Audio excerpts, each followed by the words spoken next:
I wasn't supposed to buy this watch. Actually, I wasn't supposed to buy any watch that night. I was just browsing. And if you're a watch collector, you already know that "I'm just browsing" is probably one of the most expensive lies we tell ourselves. A few clicks later, this happened.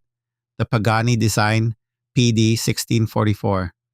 A watch that makes absolutely no attempt to hide where it gets its inspiration. Yes, it looks like a Rolex Daytona.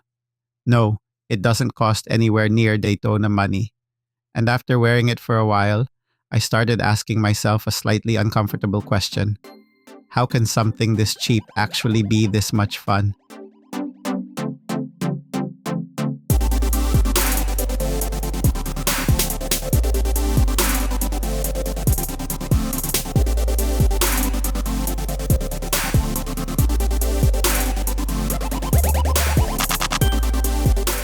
Welcome back to the channel.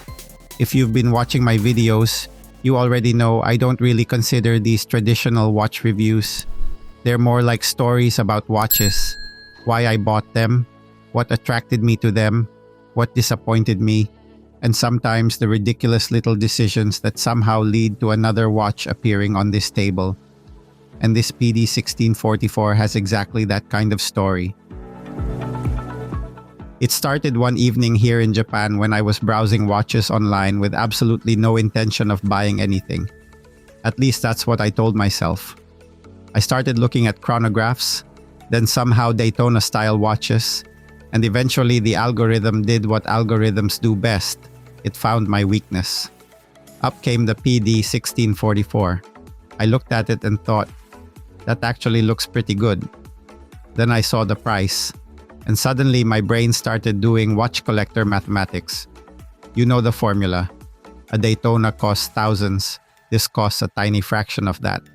Therefore, buying this means I'm technically saving money. My wife probably wouldn't accept that calculation, but fellow collectors understand. Now let's address the elephant wearing a Rolex crown in the room. The PD-1644 is obviously a Daytona homage. The case shape, tachymeter bezel, 3-register dial, screw-down style pushers, crown guards, and bracelet all point in one very obvious direction. Pagani Design wasn't sitting around saying, "I wonder if anyone will notice." We noticed. Everybody noticed.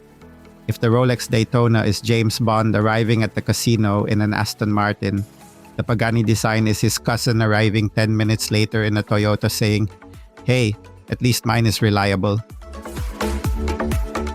And this is where homage watches become interesting, because collectors tend to fall into two groups. Some people absolutely hate them. They'll say, "Why would you wear something that looks like another watch?" And I understand that argument. But there's another group that simply looks at the watch and asks, "Do I like it? And is it worth what they're asking?" I probably fall somewhere in the middle. I own watches because of their history and originality, but sometimes I buy inexpensive watches simply because I'm curious. And curiosity has probably cost me more money than anything else in this hobby. But here's where the PD-1644 surprised me. After a few days, I stopped constantly thinking about the Daytona. I started looking at this simply as an inexpensive chronograph, and when you judge it that way, the conversation changes completely. From across the room, it looks expensive. From across the table, it still looks surprisingly convincing. From 3 centimeters away under a macro lens, okay, calm down. It's still a Pagani Design. But considering the price, the overall presentation is impressive. The case gives you that familiar sporty chronograph shape, with polished and brushed surfaces, adding enough contrast to make it visually interesting. The tachymeter bezel immediately gives it that motorsport personality, and the 3-register dial makes the watch look much more expensive and complicated than it actually is. The dial is busy, of course, because that's what chronographs do. If you want absolute legibility, buy a field watch. If you want 3 sub-dials, a tachymeter scale, and pushers that make you feel like you should be timing laps at Suzuka circuit, welcome to chronographs.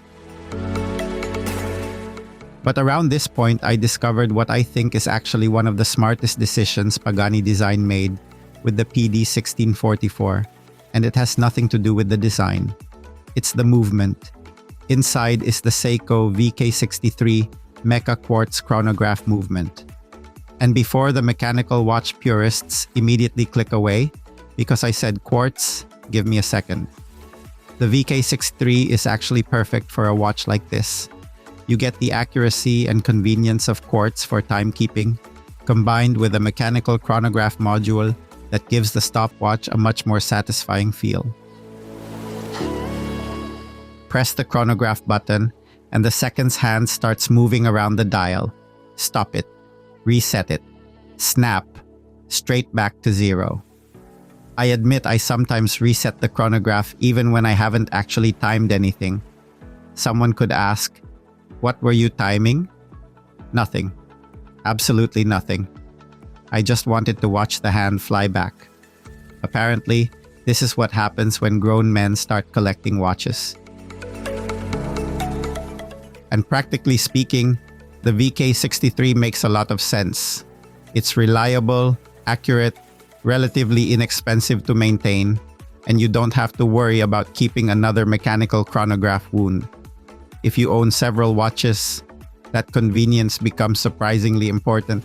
You can leave the PD-1644 sitting for a few days, come back, pick it up, and it's basically ready to go.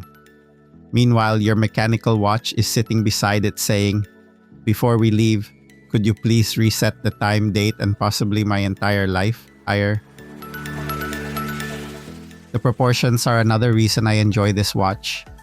It sits around that classic 40mm Daytona style size, so it has enough presence to look sporty without becoming ridiculous. On my smaller wrist, that matters. Some chronographs become huge very quickly because you already have the pushers, crown guards, and busy dial adding visual size. But the PD-1644 remains relatively compact and wearable, and the bracelet flows nicely from the case. And that brings me to something I didn't expect to enjoy so much: the freedom of wearing a cheap watch. If I'm wearing an expensive watch and accidentally hit it against a doorway, everything stops. I slowly look at my wrist. I inspect the case. I inspect the bezel. Then I stare angrily at the doorway, as though somehow the doorway moved into me. For the next 5 minutes, I'm reconsidering my relationship with architecture. With the Pagani, bang. I look down. Oh. And I keep walking. Living here in Japan, I'm constantly moving through crowded train stations, narrow shops, and busy streets. So there are days when wearing something inexpensive is genuinely relaxing. I can enjoy the watch without constantly worrying about the watch.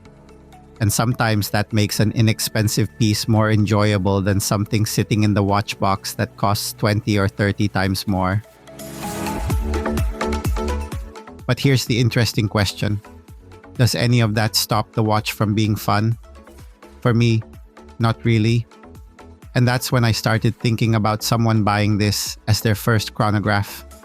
You're getting a stainless steel sports watch, a proven Seiko meca-quartz movement, a familiar racing-inspired design, decent finishing, and something you can wear without worrying about every tiny scratch. Do you actually need more than this? I said need, by the way. Watch collectors stopped operating according to need about 3 watches ago. Would I choose the PD-1644 over an actual Rolex Daytona if somebody placed both on this table and said, "Pick one"? Come on. I enjoy affordable watches, but I haven't suffered a head injury. I'm taking the Daytona. Immediately. I might even run before the person changes their mind. But that's also an unfair comparison. The question isn't whether a Pagani design can beat a Daytona. The real question is whether this watch delivers enough enjoyment for the money. And I think it absolutely does. It's inexpensive, good-looking, easy to wear, powered by a movement I trust, and most importantly, it's fun. Sometimes we become so obsessed with specifications finishing, heritage, movements, and resale value that we forget watches are supposed to be enjoyable. Maybe years from now, I won't remember exactly what I paid for this Pagani design, but I'll probably remember sitting here in Japan, browsing watches one evening while telling myself I wasn't going to buy anything, and discovering once again that the most dangerous words in watch collecting are, "I'm just looking." If you enjoyed this story, you're always welcome to hit the like button, subscribe, and come back for the next one. There are plenty more watches waiting on this little table, and unfortunately for my wallet, there will probably be a few more arriving soon. Until next time, enjoy your watches, enjoy the stories behind them, and remember, never trust yourself when you say, "I'm just browsing."